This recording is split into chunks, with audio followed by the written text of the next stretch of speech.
Hello friends, for today's video, since we have officially hit June, I wanted to go ahead and do the mid-year book tag. I'm sure many of you are aware of, but if you're not, the idea is that it's a collection of questions where you are meant to kind of capture your reading for the first half of the year and look ahead into the second half. I will have any videos where I go more in depth with any of the books I mention linked in the description bar in case you'd like to see some reviews or discussions. If you'd like to chime in by answering any of these questions for yourself, please feel free to do so, which I would say I especially am curious to know your answer to question number 1, which is, what is the best book you have read so far this year? I don't think I could narrow it down to just one. I have been very fortunate in picking up a lot of great books this year, and while a lot of them are fantasy, a decent amount of them aren't. I've actually picked up things from other genres that I really loved, as well as other mediums, and you will notice a pattern that one of the stories from another medium is going to be brought up many times over the course of this tag. Just listing off in no particular order some books that I thought were amazing. We have The Vanishing Half, we have Half American. This is nonfiction. It was very, very good. And while, of course, I recognize many of you are international, for those of you that are in the US, this feels like a book that I would recommend to basically everybody I know in the US, which isn't to say that if you are international, you can't read this and learn a lot from it. But obviously, of course, there are different nuances to the politics and the social issues with where each person is from and where you currently live. It's very, very good. Highly, highly, highly recommend. We also have some classics. I did like Wuthering Heights and Frankenstein quite a lot. I am excited to dip my toes into more classics. As for some just traditional fantasy books, we have Daughter of the Forest. I thought this was amazing. Definitely has some mature content in it though, so a heads up if you are going to give that one a try. Maybe look into it first if you have some sensitivities about certain subject matters. The Everlasting. The writing in this I just thought was absolutely exquisite. Speaking of exquisite, The River Has Roots also had absolutely beautiful, beautiful writing. The Poet Empress I thought was a great debut. I can't believe it's a debut. It was a really, really great first book for this author, and I really look forward to what they put out after this. I thought it was incredibly nuanced, and I liked the writing, I liked the character. I thought it was exceptionally well done. Speaking of new releases that also feel like classic fantasy, because in a sense, they are leaning more toward classic fantasy since it was released a long time ago, but it's getting an English translation, or actually the English translation will have been released, I think, by the time this video goes up, which is very exciting. We have The Heart of the Naga. I really, really liked that one. And then the one that's from a different medium, but I'm going to bring it up a lot. We have Witch Hat Atelier. I'm sitting here like, oh my gosh, is Witch Hat Atelier my favorite thing? I think it's fair to say Witch Hat Atelier is my favorite ongoing series. When I think about it, I'm like, is there a fantasy series that I like that's ongoing more than this one? And I think the answer is no.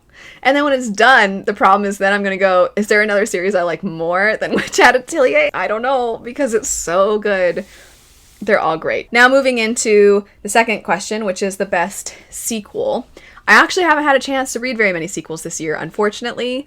So kind of by default, I guess you could say Witch Hat Atelier, because that one I have continued to read as it's come out, and the newest sections are some of the best sections of anything I've ever read. And when people get caught up with it, I'm immediately like, okay, you must tell me your thoughts now. And it some of it's, you know, foreshadowed, but then you look back after you have those things and you're like, oh my gosh, the amount that this changes sort of kind of, it's really hard to talk about without giving things away, but I think that Shirahama is probably one of the greatest storytellers and artists of this time. I think she's absolutely amazing, and I think a lot of people would really, really enjoy Witch Hat Atelier. Anyway, moving on to question 3. New releases you haven't read yet, but plan to. Many. There's so many that I plan to, but some that I've mentioned before that I would like to absolutely pick up sometime soon. We have the Book of Fallen Leaves, we have Steel Gods, and then also the sequel to Dragon Mage has been released this year as well. It kind of popped up very suddenly, and then all of a sudden it's here.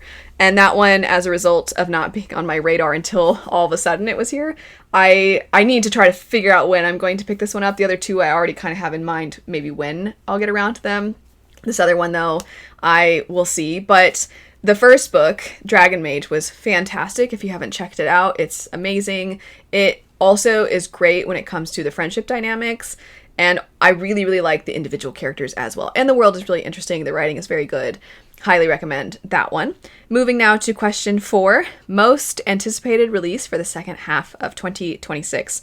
I am very curious even though I said I was looking forward to your answers for what's the best thing you've picked up this year, I'm very curious about your answer for this one as well. I think a lot of people are excited for the new Robert Jackson Bennett book.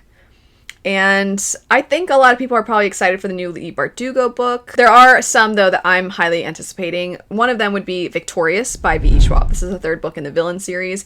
I've been a fan of Vicious pretty much since it came out, back when it had its original cover of the character kind of looking out over this distorted cityscape.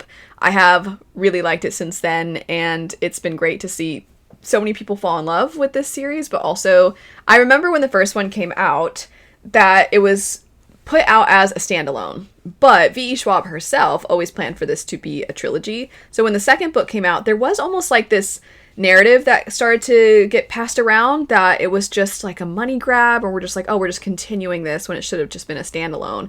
And it's a little unfortunate, because not only was the author's plans always for it to be a trilogy, but also part of the reason that the first book was structured to be so easily read as a standalone is sort of twofold. First off, this is a general recommendation for a lot of authors. In case there's not enough hype around the first book, then at least it can stand on its own. And then someday you can return to it if you choose. But you'll see this with a lot of books, actually. And this is something that's true of a lot of older fantasy. The first books do feel a little bit conclusive, and then they start to open up. In fact, I feel like the first few books in Wheel of Time, almost like 3 times in a row, they feel like they've concluded decently. And then, of course, they go on to be many, many, many books within that series.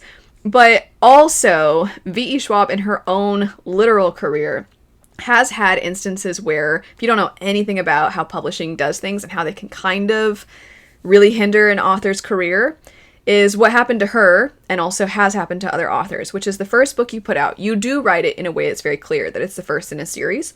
And then, if there's not, by the publisher's estimation, enough buzz for the book, not only will they hold the rights to it, but they also won't publish the next one. So then you're just kind of stuck waiting. You can't keep going with the series. And also what they'll do is they'll wait until enough years have passed before they basically give you the rights back to the series. And at that point, a lot of the books aren't available anymore. You don't see them in stock at bookstores. You maybe can find them at the libraries, but not always. And they've pretty much no longer been in people's minds. So they've just kind of crushed. It's like they punish you because you didn't do a good enough job, even though part of their job is to market the book for you. But as a result, you're left with like well, I guess I can try to republish this now, I suppose, but it's going to be much, much more difficult. And that is why you see one of her first series ever, the Archive series, continues to be incomplete. So, having had that happen with Vicious, she wrote it so that that first book would feel closer to a standalone, just in case, and then opened it up to Vengeful. And it always made me a little sad when I saw people saying like, oh, it's just a money grab, it should have been a standalone. You're like, no, she always meant for it to be more. On that note, I am really excited for that third installment. I will likely be doing a reread of the first 2 books in preparation for this third one. So that's probably one of my most anticipated. Also, just kind of continuing with things from other mediums, I am very excited for more light novels for Apothecary Diaries. I'm excited for more Spy Family, which comes out every other week, a new chapter anyway. And then, of course, more Witch Hat Atelier, which only comes out about once a month, a single chapter once a month, which is worth it. And also, the author has the utmost amount of effort put into the details of the art, so I completely understand why it takes a while. And even a month is actually pretty short, all things considered, but it does mean you have to wait, you know. But anyway, it's incredible, and I am always looking forward to each new month when that comes out. Question 5, biggest disappointment. So, I think A Land So Wide, because I have enjoyed everything else by this author, and this one just really didn't quite work for me. It felt a little chaotic. Some plot lines felt like they got lost or we forgot about them.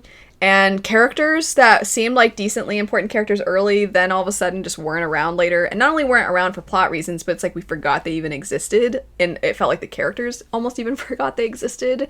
And it just felt like it didn't have like a consistency to it. It probably could have inserted things of reflection and the character looking at things in hindsight and all of that. It I think could have been a little bit better in that way. But it was a disappointment in the sense that because I've liked everything else by this author, this one I was really highly anticipating, and I think it's considered in some areas to be adult fantasy, and this author has kind of written some that are pretty firmly within YA, and then there are a couple that you could argue you could place them in, or at least one in particular you could argue could be placed in adult. So with this new one, it seemed like it was a little more definitively leaning into adult. So I was like, oh, I'm really excited to see what this author does, because a lot of what she leans into is very creepy and abstract in ways that I think could serve that age range really nicely. So when it didn't quite work out, I was just a little bit bummed. Of course, just because it didn't really work out for me doesn't mean it won't work out for you. So if it still sounds like something that you have been interested in before, if you've heard the synopsis in the past and whatnot, then definitely give it a try. I'm not trying to dissuade anybody from picking it up. It just was not quite what I was expecting. And then also, speaking of things I wasn't quite expecting, I still enjoyed this book overall, but I think this is one of the absolute biggest examples of middle book syndrome I've come across in a long time, and that would be To Ride a Rising Storm. I'll talk about this one more in a future video, likely, like a future wrap-up or something. I loved To Shape a Dragon's Breath. It was one of my favorite books that I picked up last year. I thought it was incredible in basically every way. I liked how much effort the author put into representing so many different groups within the story, meaning that this is actually historical fantasy, or you can think of it as alternate history fantasy. And it's actually taking place in the 1800s. And the area that it's taking place in, you have so many different groups from so many different places all present at the same time. And the author is really highlighting the different groups, and as such, in an effort to represent all of those different groups in a way that feels very alive and very real, as though you literally were transported to this time in this alternate history.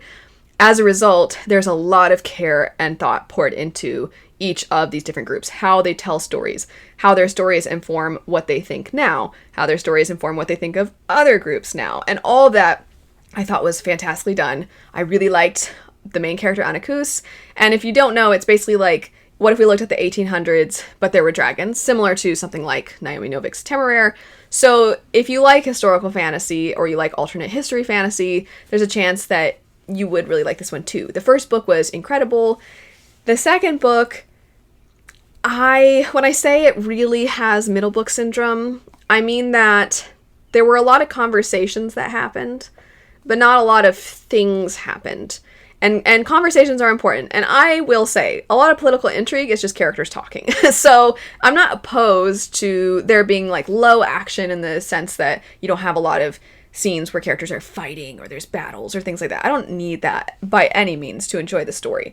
But in this book's case, it feels like it's so much building. And at the very beginning, I was like, okay, we're building so that in the second half or the last quarter, it'll build into something really big. And really, it was like it built a lot to the last chapter.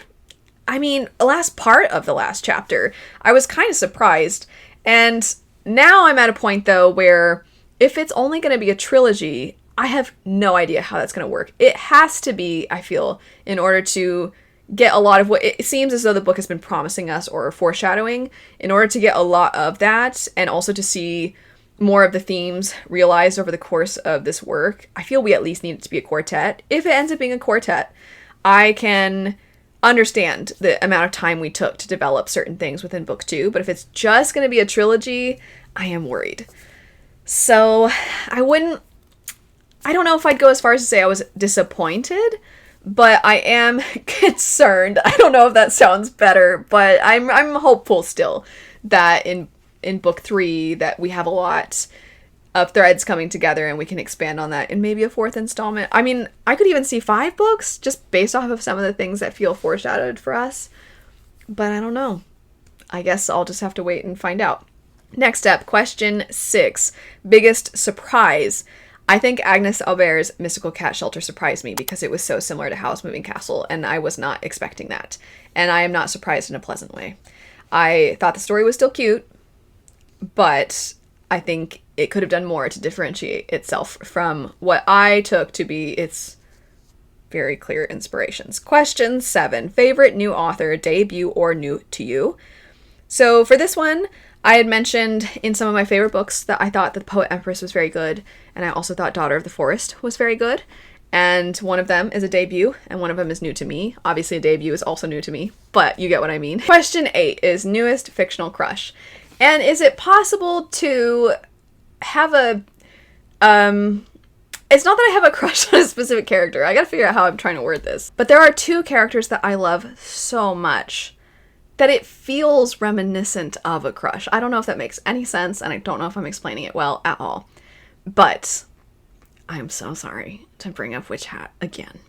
But Kifri and Ollie, I love them so much. I love them so much. You're like, oh, this is just painful. I need these two characters to have some sense of happiness and peace. Oh my gosh. And on top of all of that, I also, after getting caught up with Witch Hat, I have been reading Witch Hat Atelier Kitchen. And Witch Hat Atelier Kitchen is just a manga of them basically cooking. And they mostly wait until their apprentices go to sleep, and then they're like, time to cook some food. And they'll be like all cute where they'll cook something and the other one's tired and they're like covering them with a blanket and they're staying up late to make them their favorite food. Or if one of them's sick, they like make this food. And some of you are like, what is this? And it's got little like recipes in it. So it's almost like if you took your favorite story where they happen to include every now and then references to food, it's like, what if you got an illustrated edition of them making that, and you can like kind of sort of follow along, and then it's almost like a recipe book at the same time, but they have like little plot lines also within it. It's very wholesome and silly. But these two characters, not only do I love them from the original series, but in the spin-off where they're just like being cute and making food for each other and for the apprentices that they teach and stuff, it's like, it's just the most precious thing. And also, there's a part where one of the characters is like, you guys stay up late, and as grown-ups, you make all the yummy food after we go to sleep. And then there's like an expression of one of the characters' faces that's like, because they've been caught. And I love it so much, and I love them so much, and I want this spin-off where they're just cooking together. I just want that to be their life all the time, but it can't be their life all the time for reasons. And those reasons are, of course, you know, the plot of the main story, part one of the many plots of the main story. And I know that's not exactly answering the question, but you know, I love them. It's like I have like a crush on them, but not for myself. And also not really ever for myself because they're fictional and yeah, whatever. But just like, the love I have for these characters is unparalleled. Okay, next question. Newest favorite character. And I really did like Sarika within Daughter of the Forest. I thought she was an incredibly resilient character. I thought she was also very, very kind and compassionate, despite many of the horrors that she has seen or the things that other people allow themselves to engage in because of the ways of the world. I feel like she continuously defied that, and she maintained kind of like a softness to her, even through the resilience, because even though the world forces horrible things to happen around her and to her, I feel like she was always very loyal and loving and kind. But also, she had a lot of fire within her too, and when she did stand up to other people, it was extremely admirable. When she stood up for herself, it was extremely admirable. She was just an incredible character, and I really, really loved her. Question 10. Book that made you cry. Okay, this is, this is serious. Within Half American, what Half American is about is Black soldiers during World War II, and also just people within that time period as they were fighting to desegregate and just fighting for rights in general. Also trying to fight abroad against oppression, and then at home as well. And then what happens when they return from the end of the war. And the part where they come back and you get one small story after the next of soldiers who have come home and been murdered, lynched, mistreated, and it's just over and over and over again. You're seeing this person, this happened to them, this person, this happened to them, all for something as simple as they happen to wear their uniform in the South or something like that. And then after getting a lot of accounts, it ends that section by saying, and so on and so on. And man, that horrible things happened, but just the sheer volume of it when it's listed back to back to back, and it's toward the end of the book when you're seeing so many people push back and like really fight against the extreme racism that was happening, and then to have that be kind of one of the concluding points in the book was devastating because we do so badly want to think like, oh, and then everybody persevered and what was good and righteous won out, that won the day. And instead it's like, no, that's not how things happened. It was still an insane uphill battle. That was really emotional. I don't cry when I read books, but that made me very, very, very upset. Also, Monday's Not Coming. This one's kind of a one I haven't brought up yet in this video. I talked about it quite a bit in a wrap-up earlier this year. This is a story that follows a teenage girl whose best friend seems to be missing, and it's very frustrating because it seems like nobody is looking into it. Nobody seems that concerned. There's a lot of red tape, and she doesn't know what to do. The whole book you're wondering, oh my gosh, what happened to her friend? Was her friend harmed, assaulted, murdered? Is she just missing? You don't know. But you just have a feeling that something has happened to her, and once you start to get all of the information as to what happened, it is very heartbreaking. So that one was also really, really difficult. That one is fiction, not nonfiction, but it's still highlighting how people can slip through the cracks oftentimes when it comes to investigations into missing persons. And then I'm not trying to be silly by mentioning Witch Hat Atelier again, but it really did make me quite emotional. And then having reread it since getting caught up, new panels suddenly that were never evoking emotions before suddenly are devastating. And just seeing tiny, tiny, tiny little details that have been back like 50 chapters earlier, you're like, oh my gosh, this whole time it's been right there. It's so awful. But all of those were incredible. A book that made you happy. I'm going to answer this very quickly. Witch Hat Atelier Kitchen, for the reasons I already talked about before. It's just the most wholesome thing. Most beautiful book you've bought or received. There have been a number, but I would be remiss to not say the Witch Hat Atelier Grimoire Edition is one of the most beautiful things that I have ever gotten. It is unbelievably gorgeous. I was not expecting it to be so tall, and also I wasn't expecting the quality of the paper to be so good. I know it's kind of a random thing to mention. There's also beautiful artwork in the back, and the author kind of talking about initial sketches and initial designs and ideas, and also the cover itself. It's just one of the most beautiful things now that I have, and not just because I love the story, but the artistry of this story is already so incredible, so it feels great to see an edition that matches that. And also, I still love the paperbacks just because the artwork on those is so beautiful too. And then our last question here, what do you need to read by the end of the year? So I've said I definitely need to read Dungeon Crawler Carl and Empire of Silence. Empire of Silence did finally come in from the library, so if I can, I'll try to read it fairly soon, at least sometime in the next couple of months, I think. So that one will be coming up. Dungeon Crawler Carl, all of you have said listen to the audiobook, and I plan to do that. So I will get around to that at some point. However, the other thing that's on the list would be anything I am assigned through the broken binding.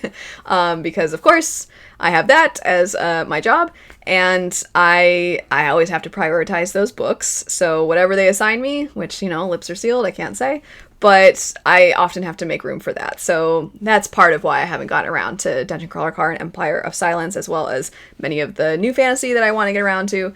But I do have those. I've said from the beginning of the year I need to read those. I do plan to read those this year. It will happen. But anyway, that's it for the mid-year book tag. Feel free, of course, to answer any of these questions for yourself.